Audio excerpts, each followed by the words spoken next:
involved me. I have no idea what a common foul and a flagrant foul is. I thought Tristan's throwdown last night was a little excessive, but he went up there and made 2 free throws, and that's all that matters. I pretty much have chalked it up to common fouls with me. LeBron said today that he thinks it's only common fouls get called when he takes the contact. When Cavs hit you guys, it's a flagrant. Maybe because we don't act. Maybe. Acting is a little part of it, so maybe we don't act. Think about that. The only flagrant foul called in Game 1 was on Kevin Love. Stephen A., whose side are you on here? Well, I'm not on anybody's side. I mean, I definitely think that LeBron gets hacked, but he's a locomotive coming at people. And, you know, when you're 6'9", 260 pounds, and you're coming at cats, you're going to get hit hard. There's no question about that.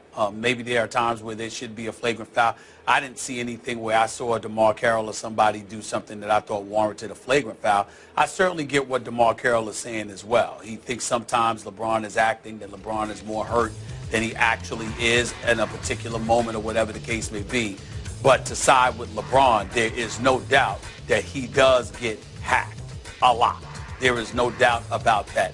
Folks are excessively physical with him, but it's because they have to be, because he's so much bigger and stronger than everybody else. And the other thing that I would say that where I would come to LeBron's defense is that, you know, so many people are critical of him in this respect, Skip. They act like he's a baby or whatever the case may be. Has anyone ever taken a moment to say, well, what if LeBron wanted to hurt somebody? Like he can't? You think he can't? You know, I mean, come on now. I mean, people need to put things in perspective sometimes. You know, they try to talk about him like he's some punk. LeBron can hurt you, you know, physically hurt you if he wanted to.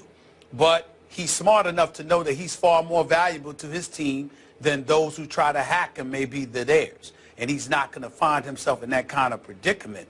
But it does amaze me how people try to talk about him like he's some soft punk that can't hurt somebody when LeBron can hurt most dudes in the league anytime he wants. I, for one, do not consider LeBron James any kind of soft punk. Let me state that for the record.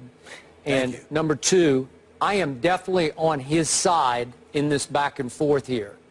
Because to me, LeBron, the refereeing of LeBron James has become Shaq-like. Stephen A., I know Shaq obviously much bigger than LeBron, but in Shaq's heyday, you want to talk about locomotive. I mean, he was unrefereeable back in that 2000 range when I've called him as dominating an offensive force as I've ever seen in basketball. Not pretty to watch. Not, you know, there's no beauty to the game. There's no finesse to the game. You just couldn't even referee it because people were just beating on Shaq and he was running over defenders. And is it a charge or is it a hack? What is it? In LeBron's case, it's Shaq-like. Obviously, he's, what are we going to call him, 6'9"? Do we give him 6'9", 6'8", 260 maybe? And he's so powerful and so physical that I feel like now the refs are letting the Carrolls of the NBA world get away with beating on him. They get away with dishing out more punishment on LeBron that doesn't get called, especially flagrant called, and it's unfair to LeBron. I think he does deserve a little more protection from the refs than he gets, which leads me to Carroll. The nerve of this man. And I respect him as a player, Stephen A., but the nerve to go all the way to acting, you know, like to dare to accuse LeBron and company of occasionally acting, faking it, you know, like posing, flopping. I don't know exactly what the definition is that he's reaching for here. I was going to go there. Okay. I was going to go there. All right. Well, there you go. But the nerve of him after what we witnessed in Game 1 at Cleveland, when I have seen mannequins play better defense than the Raptors played. Well, seriously, they didn't play any defense. You're absolutely Yeah, right. It was terrible. Mannequins. Molly. Yes. Molly. Yes. Skip is absolutely right. I know. It's just the Mannequins visual. have played better defense visual than for it Toronto is. did First you in had game soft one. punks, and then and you by had the way, mannequins. DeMar Carroll, he got abused by LeBron. Embarrassed. Come on now. And you take this moment to say, acting, stop it. You're facing game 2 in LeBron's house.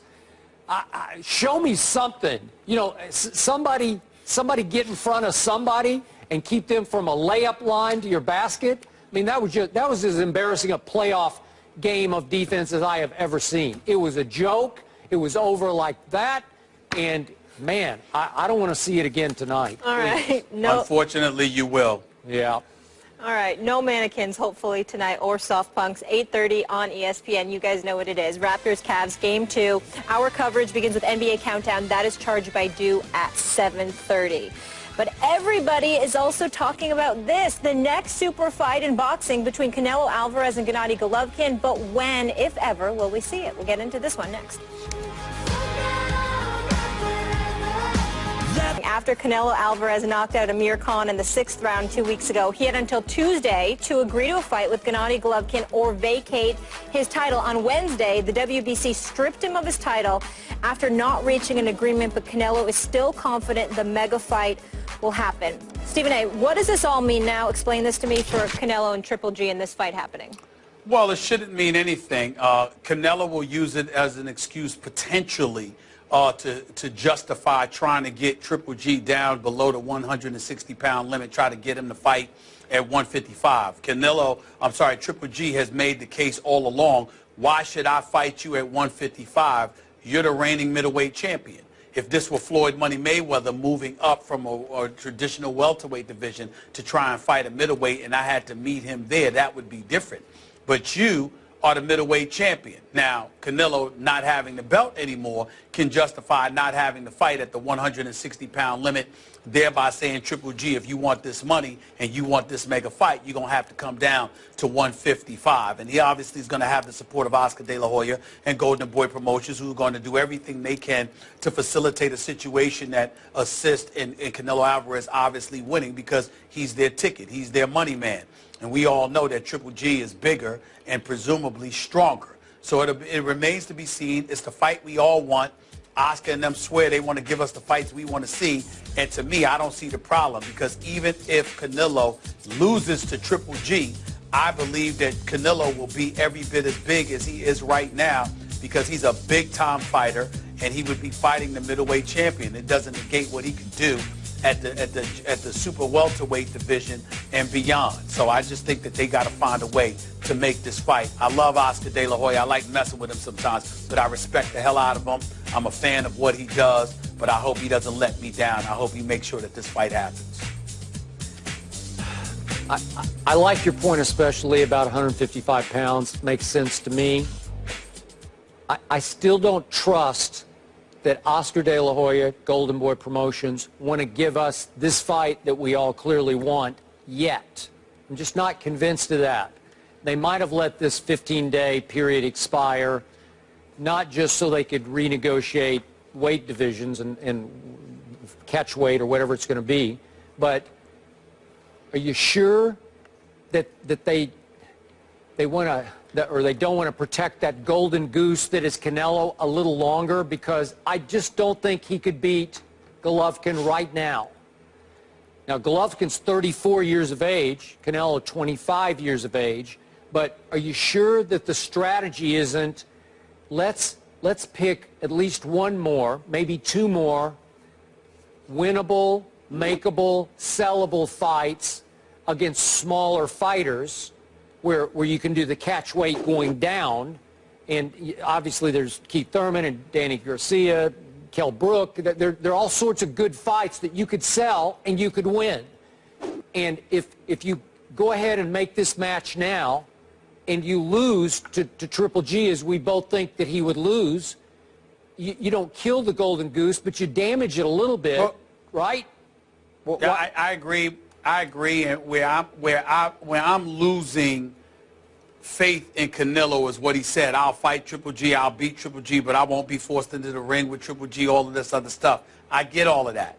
And I know there's some mega fights for him to fight at the welterweight division. And not only that, he's a money man. He's going to make the money because people have been running from Triple G so much. Triple G, as much of a knockout artist as he is, he ain't the box office attraction Canelo has with the support of Mexico.